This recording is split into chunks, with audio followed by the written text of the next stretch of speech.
Le général Keith Kellogg a proposé de diviser l'Ukraine en zones de contrôle, à l'instar de Berlin après la guerre, avec les troupes occidentales contrôlant la partie occidentale et la Russie la partie orientale. Il a également évoqué la possibilité de créer une zone démilitarisée le long de la ligne de contact et d'organiser des élections après un cessez-le-feu, mais a reconnu que Vladimir Poutine pourrait ne pas accepter une telle proposition. Une partition de l'Ukraine sur le modèle de Berlin.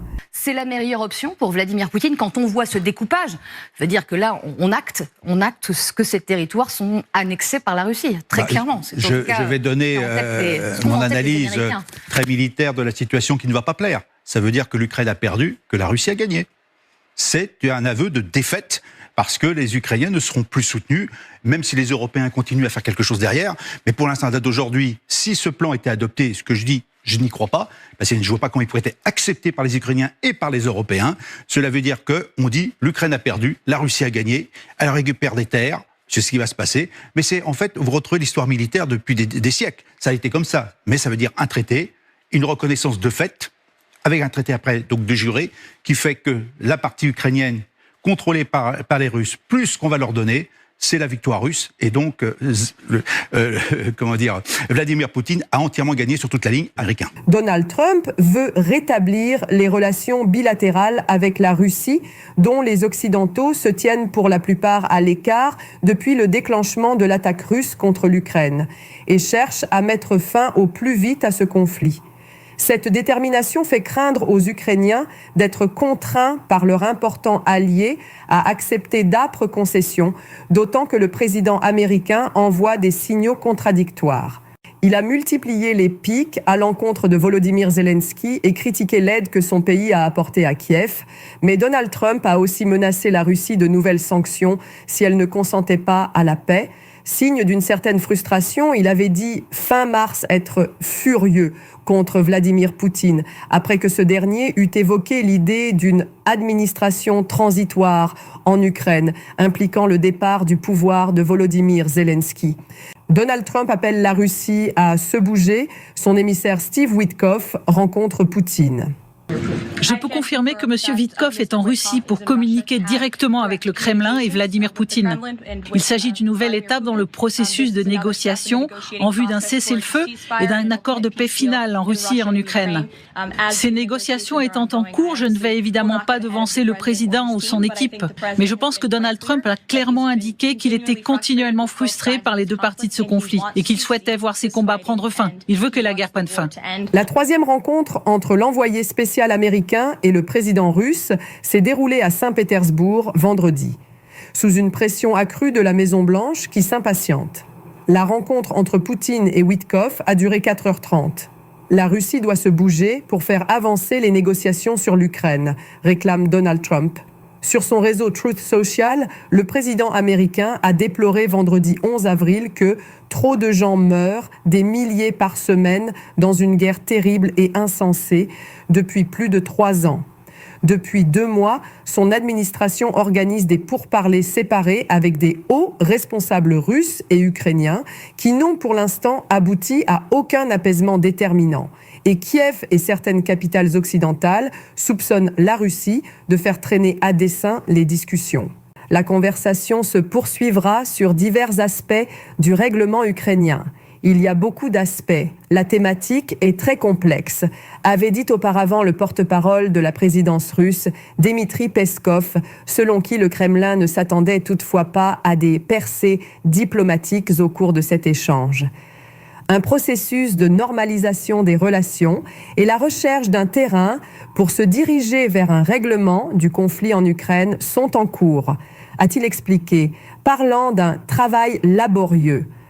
Lorsqu'on lui a demandé si Poutine était mauvais, Witkoff a répondu non. Il est fort pour son pays et il croit en ce qu'il fait. Steve Witkoff a, quant à lui, fait l'éloge du président russe. Il avait estimé dans une interview le mois dernier que celui-ci n'était pas un mauvais type.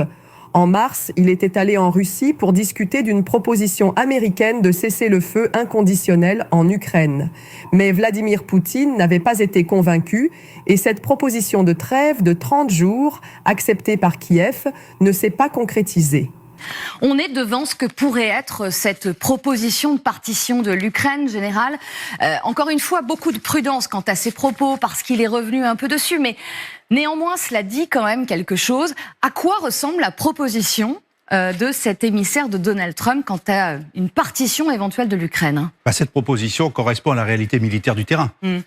Ici, vous avez effectivement tout ce qui est conquis en partie par la Russie, parce que là, on voit qu'il a été intégré la partie qui n'est pas encore, je dirais, conquise par les Russes, c'est-à-dire, en gros, la Russie contrôle environ 75 à 90% des 4 oblasts qui sont là. Ici, vous avez l'Ukraine traditionnelle. Alors, ce qui a été dit, surtout, c'est le Dniepr. C'est pas tout à fait exact. Le Dniepr s'arrêtera ici. Là, on va jusqu'à Kiev. Donc, une partie du Dniepr sera la frontière naturelle, finalement, que l'on connaît bien dans la région de Kherson et autres, et Zaporijia, qui est ici. Et là, vous avez ces centaines de kilomètres de front, les 4 oblasts, mais ça voudrait dire implicitement que les Américains donneraient finalement ce qui n'a pas été conquis aux Russes, ce qui, à mon avis, est inacceptable par les Ukrainiens. Et par contre, la deuxième position, c'est cette ligne démilitarisée de 25 km environ de profondeur, tenue théoriquement, alors par qui ? L'armée ukrainienne, c'est la politique proposée par la France et la Grande-Bretagne. Cette ligne démilitarisée, on est ici. Là, voilà, elle est ici. Voilà, elle est là. Alors, a priori, on ne voit pas qui pourrait la tenir en dehors des armées ukrainiennes. Et encore, c'est à débattre. Et puis, vous avez une force de réassurance que proposent les Européens, qui est en base arrière, finalement, ici, par là, ou un peu plus loin. D'ailleurs, c'est marqué, excusez-moi, c'est plutôt là, d'ailleurs, des Français, des Britanniques et les nations qui voudraient bien y participer, qui seraient la force de réaction rapide de l'Ukraine en cas d'agression des forces armées ukrainiennes par les Russes dans le futur. Mais ce qu'a bien dit Kellogg, c'est en cas de cessez-le-feu. En cas de cessez-le-feu. C'est pas tout à fait pareil. On n'est pas dans la situation actuelle. Donc moi, je dirais que c'est une situation aujourd'hui qui est tout à fait pragmatique, qui est la réalité du terrain, mais je ne vois pas comment les Ukrainiens pourraient l'accepter. Ce qui veut dire, en fait, c'est que les Ukrainiens ne pouvant pas l'accepter, la guerre va continuer. Ouais, comment ça va se passer? Comment ça pourrait se passer pour ces troupes françaises, britanniques? Pas de troupes américaines, a précisé l'émissaire de Donald Trump. Tout à fait. Aujourd'hui, ça fait plusieurs semaines, les états-majors travaillent sur cette capacité. C'est une volonté politique, d'ailleurs franco-britannique, de mettre des troupes de ceux qui veulent sur le terrain. On ne sait pas combien, on a évalué ça à entre 15 et 30 000 hommes, donc des forces terrestres. Mais ça veut dire aussi le contrôle de l'espace aérien. S'il n'y a pas de contrôle de l'espace aérien, ces forces terrestres seraient en difficulté. Ce qui veut dire que, vraisemblablement, il y aura aussi des forces aériennes de ces pays qui le veulent bien. Et puis, on ne pourra pas évacuer quand même une participation indirecte et discrète des Américains qui contrôlent finalement une grande partie de l'espace aérien de l'Europe par leur système Aegis dans le cadre de l'OTAN. Notamment une base antimissile qui se trouve en Pologne aujourd'hui, qui va perdre une partie des effectifs, semble-t-il, ça a été annoncé 10 000 Américains de moins, mais c'est des Américains projetés, c'est-à-dire ceux qui sont là qu'une manière temporaire. Donc aujourd'hui, je vois mal comment les Américains pourraient complètement se désengager.